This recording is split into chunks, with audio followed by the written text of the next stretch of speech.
Baik, kita akan lanjutkan kajian kita masih membahas kitab Minhaj Al-Muslim karya Syekh Abu Bakar Jabir Al-Jazairi, pengajar tetap di Masjid Nabawi rahimahullahu ta'ala. Dan kita masuk pada materi tentang seputar azan dan iqamat.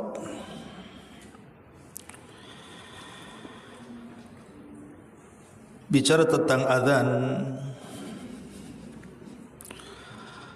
azan adalah salah satu dari syiar Islam.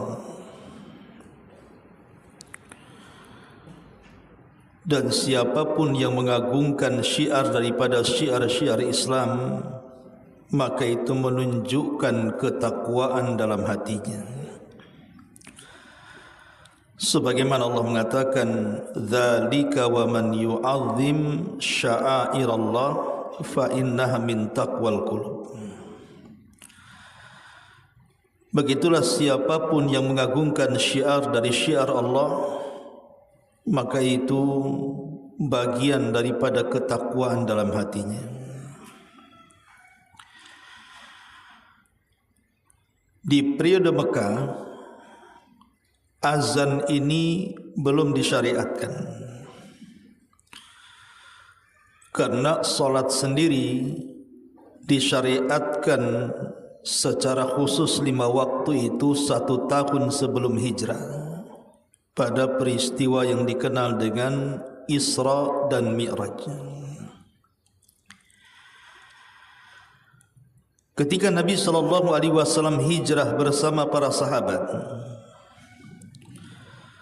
kemudian sudah menetap di kota Madinah dan sudah membangun 2 masjid. Pertama Masjid Quba, kemudian disusul dengan Masjid Nabawi. Maka saat itu para sahabat Nabi SAW apabila melaksanakan salat jamaah, maka tidak ada satupun alamat yang menunjukkan bahwa waktu tertentu melaksanakan solat tertentu. Mereka hanya melihat matahari saja. Kalau sudah waktunya solat zuhur, ya datang ke masjid.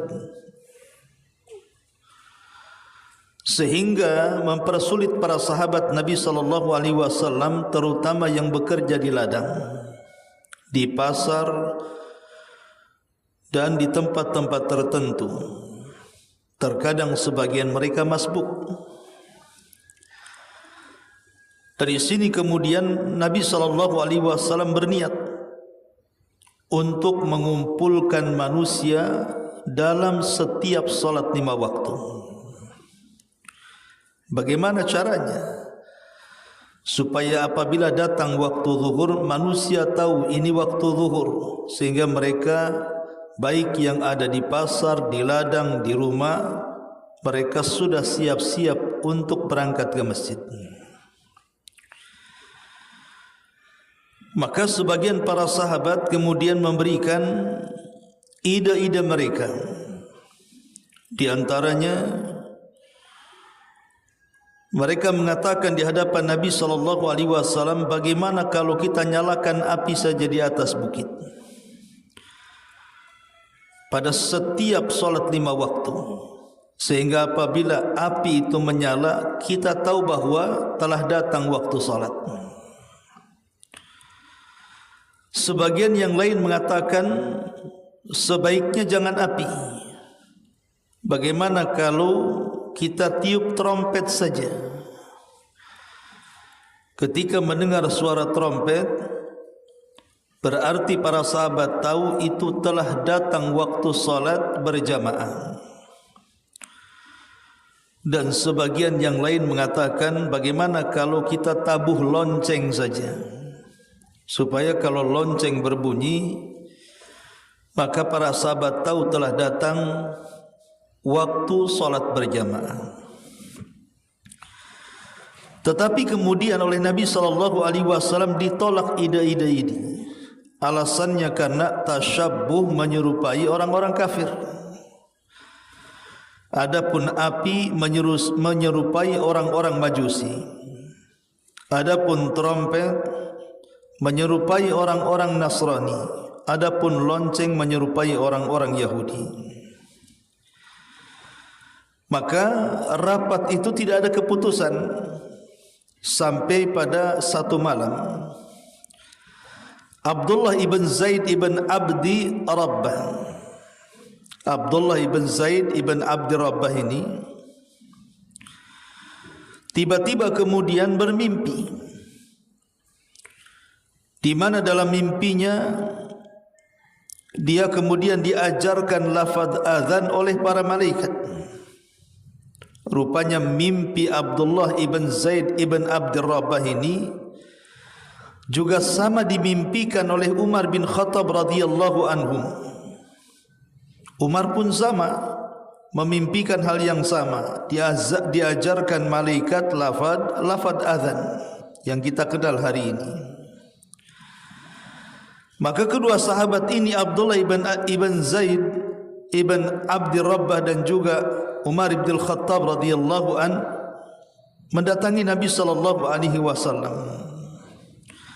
Setelah menyembunyikan mimpinya selama 20 hari, akhirnya kemudian menghabarkan Nabi sallallahu alaihi wasallam.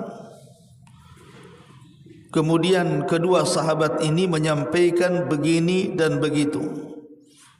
Kami berjumpa dengan malaikat dan malaikat itu mengajarkan azan kepada kami.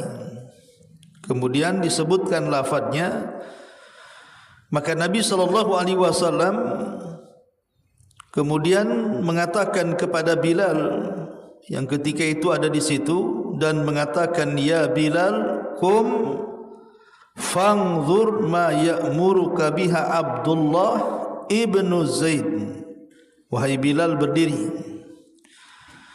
hafalkan apa yang dimimpikan oleh Abdullah ibn Zaid, kemudian kumandangkan itu sebagai azan. Maka Bilal pun kemudian mengumandangkan azan, dan itulah azan pertama dalam Islam, dikumandangkan oleh muadzin Rasul Bilal bin Abi Rabah. Walaupun setelahnya kemudian muadzin di zaman Nabi sallallahu alaihi wasallam bertambah menjadi 4 muadzin, di mana Bilal ibn Rabah dipercaya Nabi sallallahu alaihi wasallam untuk menjadi muadzin di Masjid Nabawi.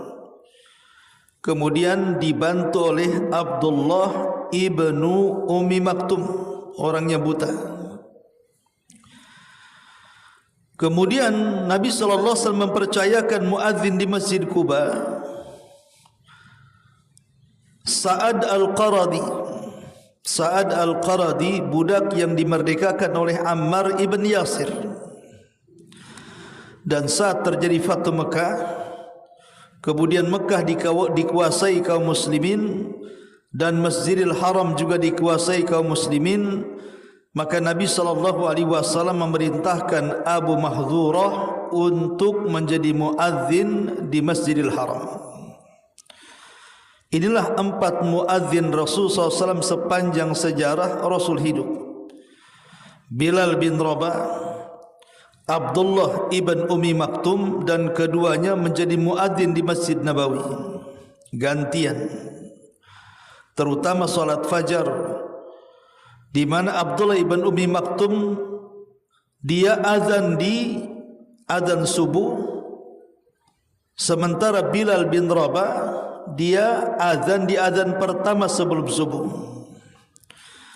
Kemudian di Masjid Quba Sa'ad al-Qaradi maula Ammar ibn Yasir, dan di Masjidil Haram Abi Mahdhurah yang diajarkan Nabi SAW lafaz taswib, as-salatu khairun minan naum. Ma'asyiral muslimat yang dimuliakan Allah Subhanahu wa taala, ini sejarah sampai disyariatkannya azan kepada kita. Adapun keutamaan daripada azan sendiri luar biasa. Jadi banyak pahala yang akan didapat bagi seorang muadzin. Di antaranya adalah hadis Abi Hurairah radhiyallahu anhu.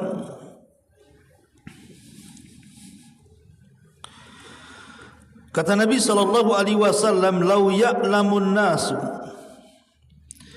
ma fin nida'i was-saffil awwali thumma lam yajidu illa an yastahimu alaihi lastahamu walau ya'lamuna fi tahjiri lastabaqu ilaihi walau ya'lamuna ma fil atamati was-subhi la atauhuma walau habwan." Syahidnya di sini, seandainya manusia tahu pahala yang besar dalam panggilan azan dan berada di saf pertama dalam salat, dan mereka tidak sanggup untuk melakukannya kecuali harus mengundi dengan sesuatu, maka mereka siap untuk mengundinya. Di sini Nabi SAW mengatakan, kalau sekiranya manusia tahu pahala besar dalam panggilan azan itu, menunjukkan bahwa kalau panggilannya saja bagi orang yang mendatangi itu memiliki pahala besar, bagaimana yang memanggilnya? Siapa mereka? Para muadzin. Tentu pahalanya lebih besar lagi. Ini yang pertama. Yang kedua, bahwa para muadzin itu mendapatkan pahala sebanyak orang yang dipanggilnya. Kalau seandainya seseorang itu menjadi muadzin di salah satu masjid, kemudian datanglah 100 orang atau 200 orang dan salat di masjid itu, maka muadzin akan mendapatkan pahala sebanyak yang dipanggilnya, artinya sebanyak yang salat di dalam masjid itu. Dan itu berdasarkan hadis yang dikeluarkan di dalam Al-Awsat li Tabrani dan disahihkan oleh Syekh Albani dari hadis Umamah radhiyallahu an, Rasul mengatakan, al-muadzin yughfaru lahu mada sautihi wa ajruhu mithla ajri man shalla ma'ahu. Seorang muadzin akan diampuni dosanya sejauh suaranya, dan pahalanya seperti pahala orang yang salat bersamanya. Di sini kata Rasul, dan pahala muadzin itu adalah mendapatkan pahala seperti orang yang salat bersamanya. Berapa jumlah orang yang salat, segitulah dia dapat pahala. Bayangkan Bu, muadzin itu kan 5 kali dia mengumandangkan azan. Zuhur, asar, maghrib, isya, subuh. Enggak kebayang saya Bu, seperti umpamanya muadzin di Masjidil Haram atau muadzin di Masjid Nabawi yang setiap solat 5 waktu itu entah berapa ribu jiwa yang solat itu. Berapa pahala yang ia dapatkan Bu? Okeylah tidak di Masjidil Haram atau Masjid Nabawi, kita di masjid-masjid di Batam ini sajalah. Kalau sekiranya mungkin duhur 1 saf, nanti asar 1 saf, maghrib sampai 3 atau 5 saf, isya juga sama, kemudian subuh, itu setiap hari Bu. Kalikan saja jumlah orang yang salat duhur, asar, maghrib, isya, subuh.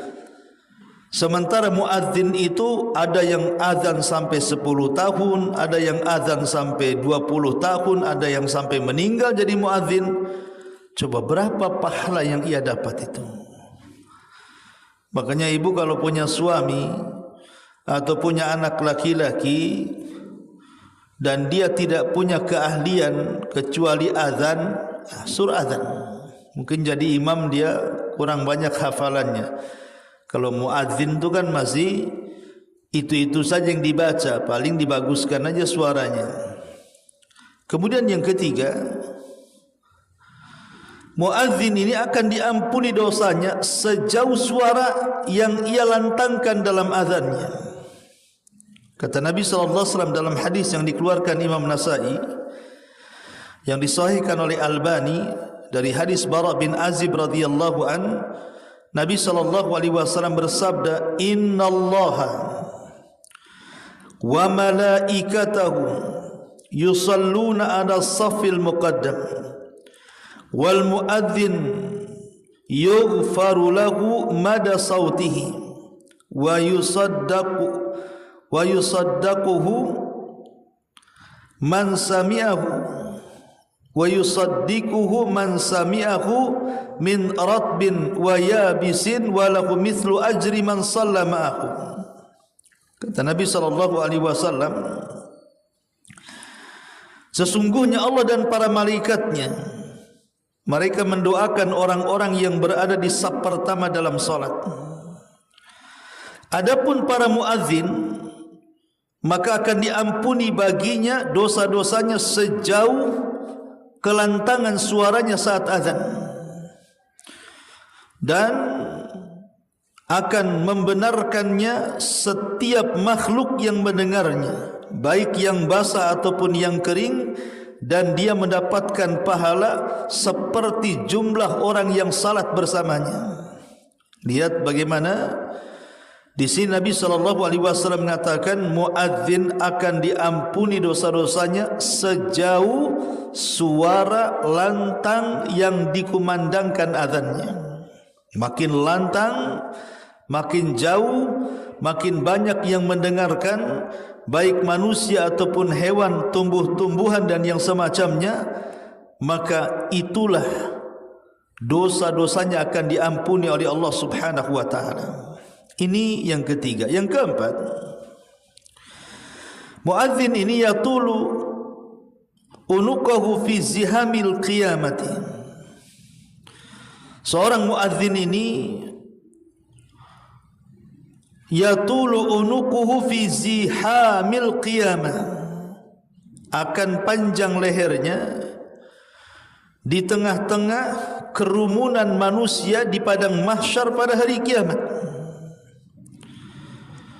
Disebutkan dalam Sahih Muslim dari sahabat Talha ibn Yahya, dari pamannya, dia mengatakan, aku pernah duduk di samping Muawiyah bin Abi Sufyan. Datanglah seorang muadzin menyeru untuk salat. Apa kata Muawiyah bin Abi Sufyan? Aku mendengar Nabi SAW bersabda, al-muadzinuna atwalun nasi a'naqan yaumal qiyamah. Seorang muadzin itu paling panjang lehernya di antara sekian banyak manusia pada hari kiamat. Sebagian surah ahli hadis mengatakan, ada yang mengatakan bahwa mana atwalun nas a'naqan, yang paling panjang lehernya pada hari kiamat, ini sebuah bahasa kinayah. Artinya seorang muadzin itu akan diangkat tinggi derajatnya di tengah-tengah keramaian manusia di padang mahsyar. Tapi juga ada yang memahami secara zahirnya, panjang leher ya panjang leher, maksudnya ya panjang kayak jerapah gitu, Bu. Apa fungsinya? Supaya tidak tenggelam dengan keringatnya. Karena nanti ketika matahari didekatkan, keringat itu tidak akan terhenti bercucuran. Kalau di dunia saja kita sedang disengat oleh matahari kan, Bu, kan keringatan kita ini. Ya, kadang-kadang keringat ini bercucuran dari sekujur badan kita. Tapi kan tidak selamanya. Kita tidak akan tahan 1 jam 2 jam, pasti kita akan berteduh. Tapi di akhirat berteduh dari apa? Kecuali orang-orang yang mendapatkan naungan di hari yang tidak ada naungan kecuali naungan Allah Subhanahu wa taala. Lah, para muadzin ini dipanjangkan lehernya supaya diselamatkan dari keringat yang bisa saja kemudian menenggelamkan orang-orang yang berkeringat. Ini yang keempat. Kemudian yang kelima, jadi setiap orang yang mendengarkan azan, setiap orang yang mendengarkan azan, maka dia akan menyaksikan keutamaan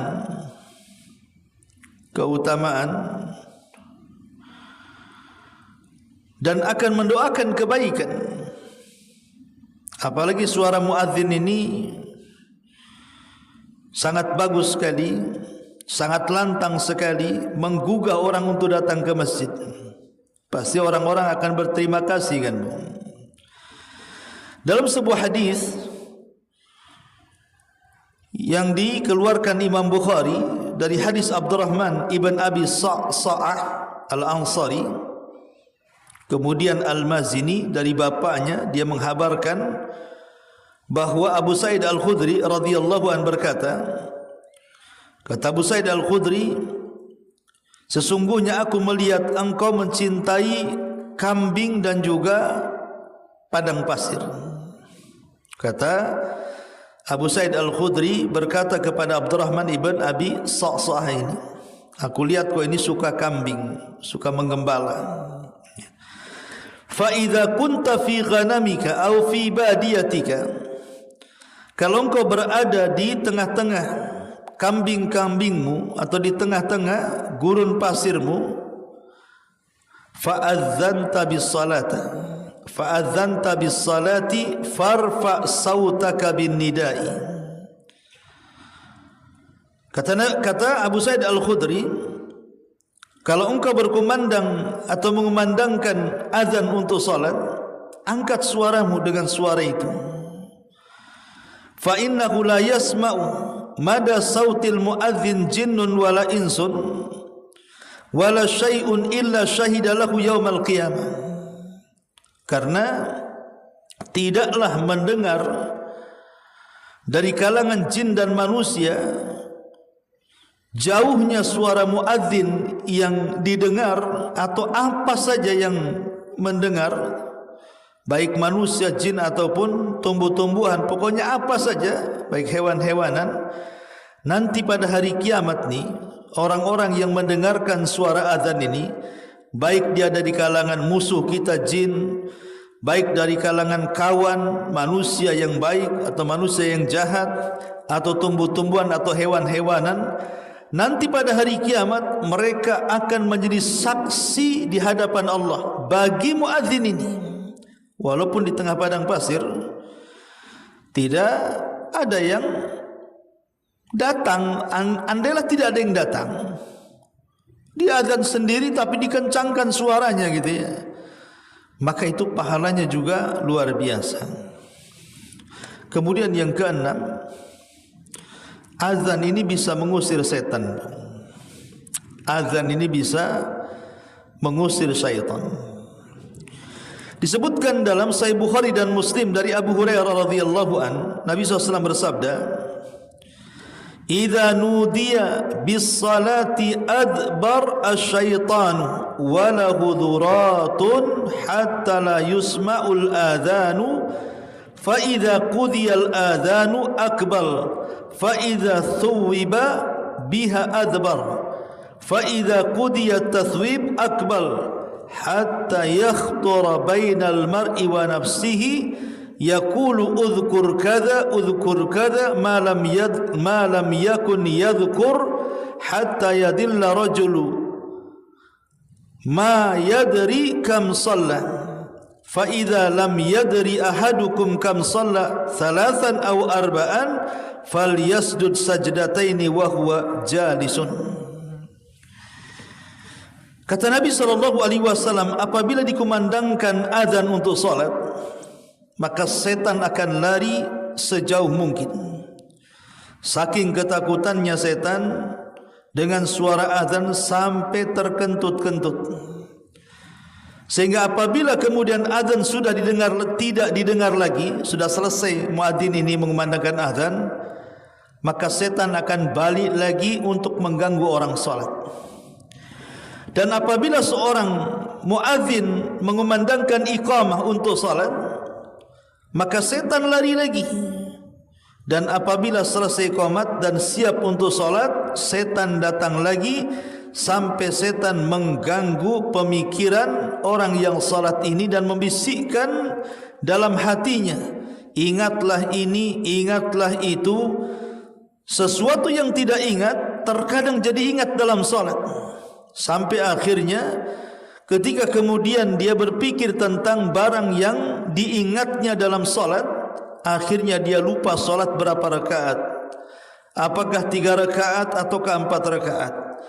Maka Rasul mengatakan kalau seandainya salah seorang kemudian lupa apakah dia 3 atau 4 rakaat, maka sujudlah dengan 2 kali sujud, maksudnya sujud sahwi, dan dia dalam posisi duduk. Lihat dalam hadis ini Nabi SAW mengatakan apa? Setan lari dari suara azan. Kemudian yang nomor 7, azan ini akan menyelamatkan pelakunya dari api neraka. Disebutkan dalam riwayat Muslim dari Anas bin Malik radhiyallahu an. Jadi Nabi sallallahu alaihi wasallam apabila dia mendekati waktu fajar, maka dia bergegas untuk salat, menjadi imam salat fajar, dan dia mendengar suara azan.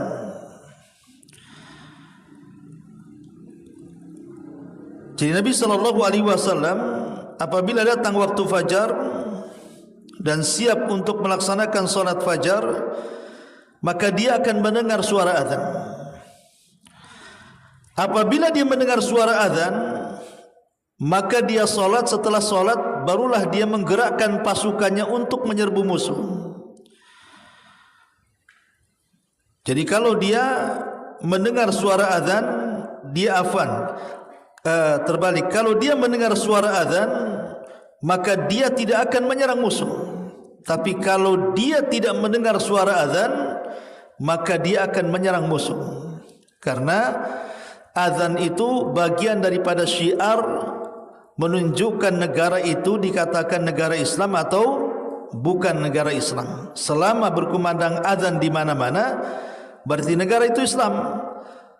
Ketika suara azan kemudian tidak keluar, seperti contoh di Singapura, itu kan hampir setiap masjid tidak boleh suara azan keluar kecuali satu saja kan, satu masjid. Yang lain tak boleh masjid Sultan saja kalau tidak sana. Ya wajar, negeri Singapura bukan negeri Islam, mayoritas non Muslim. Ya. Jadi di sini yang ketujuh maksudnya adalah suara azan ini menentukan negara itu dikatakan negara Islam atau bukan. Kemudian kata Nabi sallallahu alaihi wasallam, ketika satu hari dia mendengar seseorang berkata Allahu Akbar, Allahu Akbar, la ilaha illallah. Faqala an-nabiy sallallahu alaihi wasallam, kharajat min nari, kharajat min nari. Kata Nabi sallallahu alaihi wasallam, ketika seorang muadzin ini mulai mengumandangkan azan, membaca Allahu Akbar sampai kepada asyhadu an la ilaha illallah, asyhadu an la ilaha illallah, kan begitu. Kata Nabi sallallahu alaihi wasallam, kharajat minan nar. Muadzin itu akan dikeluarkan dari api neraka. Fa nadharu fa idza huwa ra'i ma'zan atau ghanaman. Ketika dia lihat siapa muadzin di gurun pasir ini, rupanya seorang penggembala kambing. Rupanya seorang penggembala kambing. Menunjukkan bahwa muadzin ini akan menjadi sebab azannya menyelamatkan dia dari api neraka. Dan yang nomor 8, yang terakhir, siapa yang azan kemudian salat sendirian, walaupun di tengah-tengah padang pasir sekalipun, salat khalfahul malaikah, tetap dia tidak salat sendiri, tetap dia salat dan di belakangnya para malaikat ikut salat. Ma'asyiral muslimat yang dimuliakan Allah Azza wa Jalla, ini di antara fadilah keutamaan suara azan. Tapi yang jelas lebih daripada itu, bahwa tidak ada di dunia ini suara yang paling indah kecuali suara azan. Seindah apapun seorang selebriti, seorang artis, penyanyi, kondang sekalipun,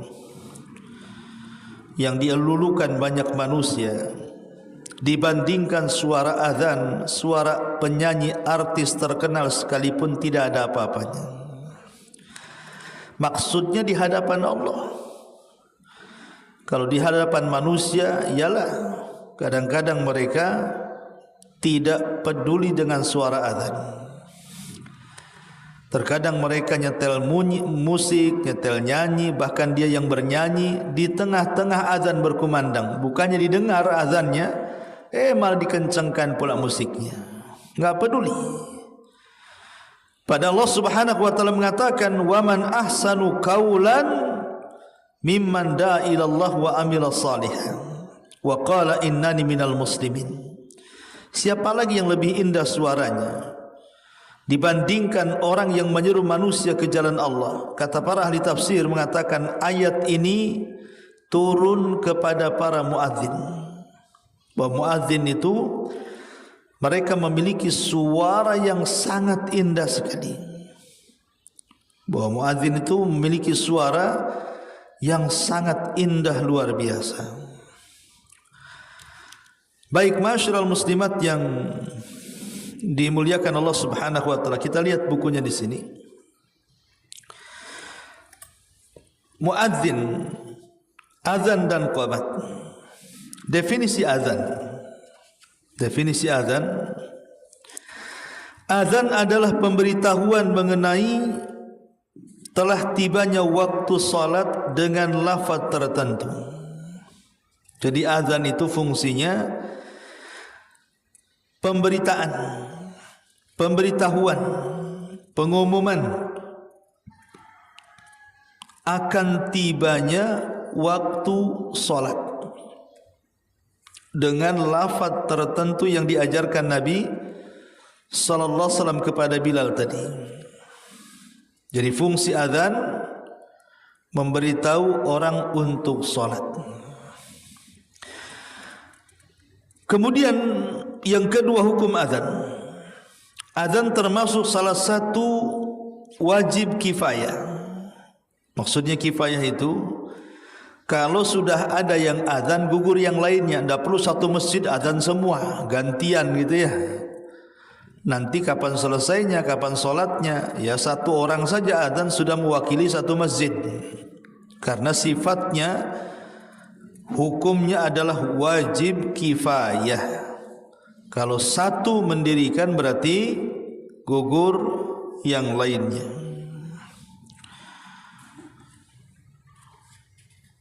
Berdasarkan sabda Nabi SAW, "Idza hadaratis salatu falyu'adzin lakum ahadukum wal ya'ummakum akbarukum."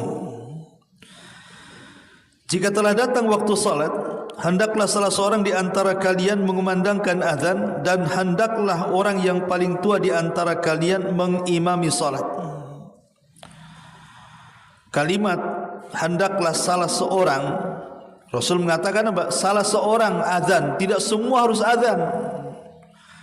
Baik serentak azan atau satu-satu azan, dah. Satu masjid, satu muadzin saja cukup. Ini menunjukkan bahwa hukum azan itu fardu kifayah. Adapun lafaz hendaklah orang yang paling tua di antara kalian yang mengimami salat, tentu ini tidak secara mutlak. Karena bagaimanapun dalam hadis yang lain Rasul mengatakan falya ummukum aqra'ukum likitabillah. Yang berhak jadi imam adalah yang paling aqra', yang paling memahami, mendalami, menguasai Al-Quran. Apakah dia masih muda? Apakah dia masih anak-anak yang sudah mendekati akil balik dan sudah paham? Maka mereka lebih berhak. Kecuali kalau seandainya ada dua orang yang dua-duanya secara pengetahuan Al-Quran sama-sama, maka siapa yang lebih paham tentang sunnah, Dua-duanya layak jadi imam karena banyak hafalannya. Tapi siapa di antara keduanya yang paham sunnah? Maksudnya sunnah-sunnah seputar solat. Nanti kalau seandainya dia bagus bacaannya saja tapi tidak tahu tentang hukum sujud sahwi, ketika lupa dia diam saja kan masalah juga. Maka selain daripada hafalannya, lihat juga pengetahuan tentang sunnahnya, hukum-hukum salatnya. Dua-duanya sama-sama ustaz. Maka baru cerita tentang siapa yang paling duluan hijrahnya, siapa yang duluan tobatnya dulu. Dua-duanya sama-sama hari itu juga tobat hijrahnya. Baru cerita siapa di antara keduanya yang paling tua usianya. Jadi usia itu dibelakangkan, bukan didepankan gitu ya. Karena di masyarakat ini terutama di desa-desa kadang-kadang kalau sudah jadi imam dah mau diganti bu. Padahal di makmumnya itu ada yang jauh lebih baik secara bacaan, secara ilmu pengetahuan agama, tapi karena takut hilang pamornya, kadang sudah menjadi imam tetap, akhirnya enggak mau diganti. Padahal kadang-kadang usianya sudah 70, sudah 80 tahun, nafasnya sudah kayak orang ngegergaji kan boy ya. Nafasnya sudah susah. Suaranya saja sudah grebek, enggak jelas. Tapi kadang-kadang tetap aja mau jadi imam dia. Jadi usia itu sebenarnya paling akhir. Ya. Baik, kemudian yang ketiga lafaz azan. Adapun lafaz azan sebagaimana yang diajarkan Nabi SAW kepada Abi Mahdhurah, imam yang menjadi muadzin Masjidil Haram. Allahu Akbar, Allahu Akbar, Allah Maha Besar, Allah Maha Besar. Asyhadu an la ilaha illallah, asyhadu an la ilaha illallah. Aku bersaksi bahwa tidak ada sesembahan yang berhak disembah kecuali Allah. Aku bersaksi bahwa tidak ada sembahan yang berhak disembah kecuali Allah. Asyhadu anna Muhammadar Rasulullah, asyhadu anna Muhammadar Rasulullah. Aku bersaksi bahwa Muhammad adalah utusan Allah. Aku bersaksi bahwa Muhammad adalah utusan Allah. Kemudian Rasulullah SAW mengulang bacaan itu 2 kalimat syahadat sebanyak 2 kali dengan suara keras. Kemudian hayya 'alas salah, hayya 'alas salah. Mari kita menunaikan salat, mari kita menunaikan salat. Kemudian hayya 'alal falah, hayya 'alal falah. Mari kita menuju kemenangan, mari kita menuju kemenangan. Sedangkan dalam azan subuh khusus tidak berlaku kepada azan salat yang lainnya kecuali subuh, ditambah as-salatu khairun minan naum, as-salatu khairun minan naum. Salat itu lebih baik daripada tidur, salat itu lebih baik daripada tidur. Kemudian Allahu Akbar, Allahu Akbar, Allah Maha Besar, Allah Maha Besar, la ilaha illallah. Tidak ada sembahan yang berhak disembah kecuali Allah Subhanahu wa taala. Diawali dengan takbir dan diakhiri dengan tauhid. Abu Mahdhurah menuturkan Nabi mengajariku azan sebagai berikut. Allahu Akbar, Allahu Akbar, Allahu Akbar, Allahu Akbar. Asyhadu an la ilaha illallah, asyhadu an la ilaha illallah. Asyhadu anna Muhammadar Rasulullah, asyhadu anna Muhammadar Rasulullah.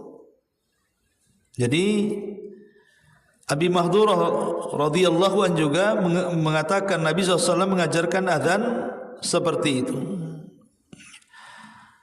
Kemudian beliau mengulangi bacaannya lagi seraya, dibalikan lagi asyhadu an la ilaha illallah, asyhadu an la ilaha illallah, asyhadu anna Muhammadar Rasulullah, asyhadu anna Muhammadan Rasulullah. Jadi ulang lagi.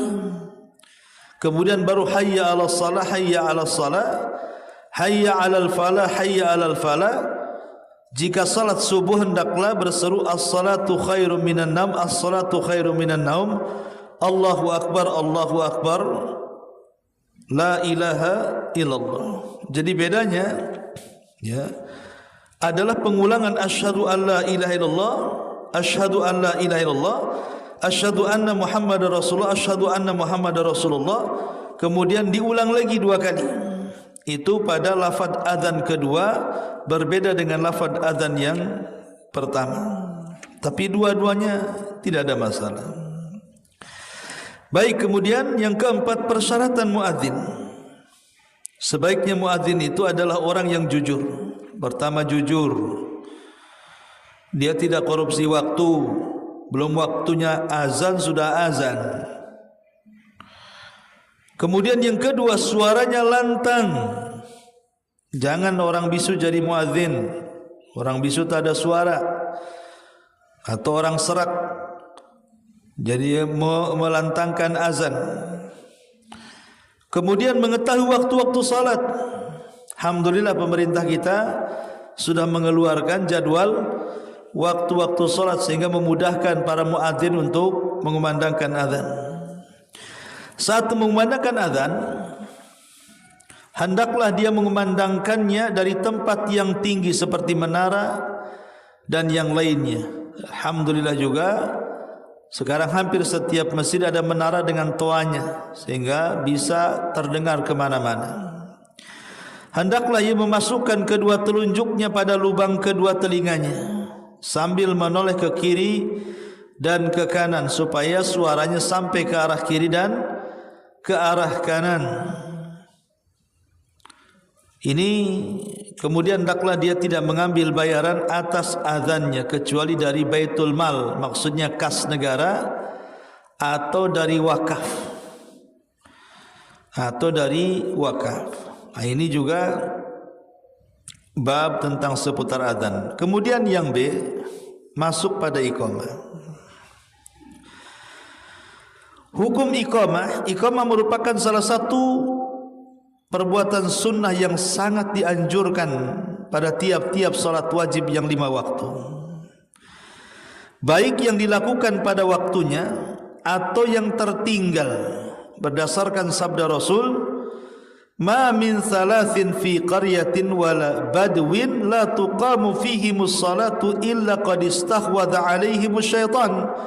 Fa'alaika bil jama'ati fa innama ya'kulu dhibu minal ghanamil qasiyah." Tidak ada seorang di satu kampung atau daerah pedalaman yang mereka tidak mendirikan solat berjamaah di dalamnya, melainkan setan akan menguasai mereka. Karena itu hendaklah kamu selalu mendirikan solat berjamaah, karena serigala itu hanya akan menerkam kambing yang sendirian. Jadi sini iqamah ini salah satu perbuatan. Jadi tidak mesti tepat waktu kalau iqamah itu ya. Umpamanya seseorang datang ke masjid jam 2, kan dah lewat zuhur, lewat juga asar belum sampai, zuhur sudah lewat, maksudnya jamaahnya. Sementara kita berdua masuk ke masjid, maka tidak mengapa kemudian seorang tanpa harus azan cukup qomat saja, karena qomat itu bisa dilakukan pada waktunya atau yang tertinggal waktu jamaahnya. Adapun lafaz iqamah ma'ruf Allahu Akbar berdasarkan hadis Abi Dawud dari Abdullah ibn Zaid, Allahu Akbar, Allahu Akbar, asyhadu an la ilaha illallah, asyhadu anna Muhammadar Rasulullah, hayya 'alas shalah, hayya 'alal falah, qad qamatis shalah, qad qamatis shalah, Allahu Akbar, la ilaha illallah. Ini diantara lafaz qomat yang diajarkan dalam hadis. Ada catatan di sini, imam lebih berhak atas iqamah, sehingga muadzin tidak boleh mengumandangkan iqamah kecuali setelah imam hadir atau imam memerintahkan. Tidak boleh muadzin serta-merta langsung ngambil mic kemudian qomat sekehendak dia. Tidak. Dia harus menunggu aba-aba dari imam. Kata imam qomat, qomat. Kata imam jangan dulu qomat, jangan dulu qomat. Karena imam tahu maslahatnya. Kata Rasul, al-muadzin amlaku bil adzan wal imamu amlaku bil iqamah. Muadzin lebih berhak untuk adzan, sementara imam lebih berhak untuk qomat.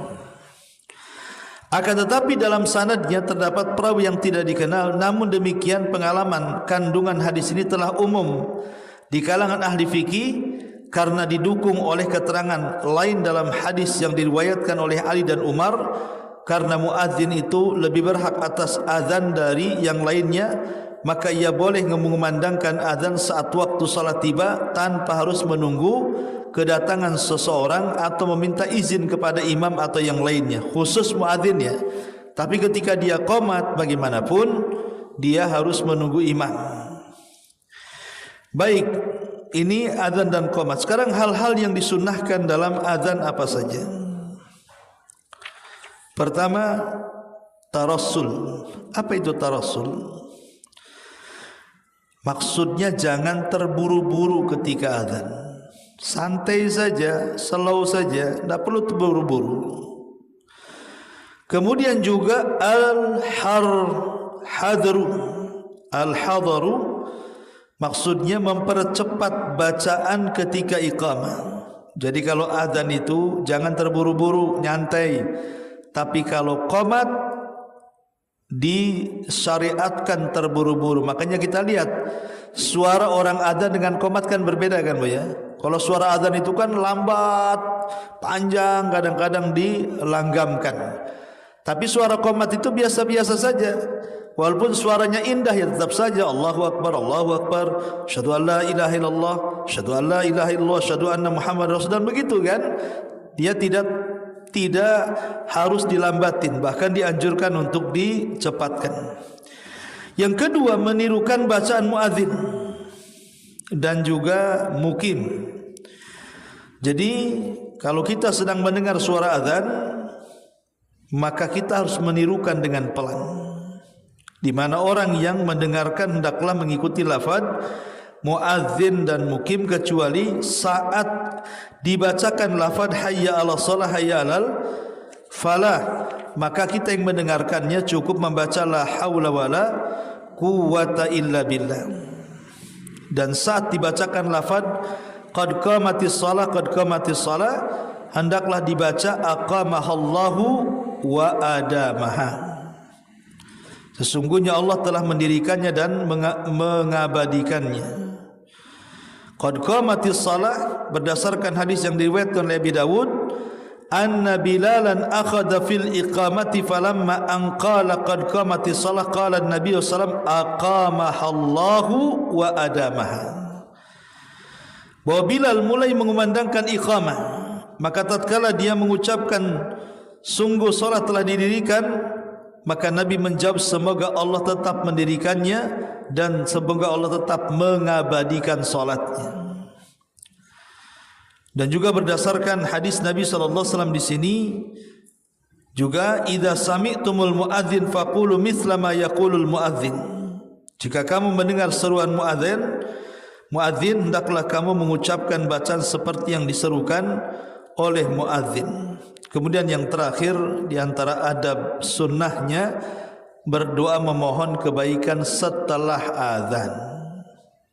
Baik yang azan ataupun yang mendengarkan azan. Allahumma hadza.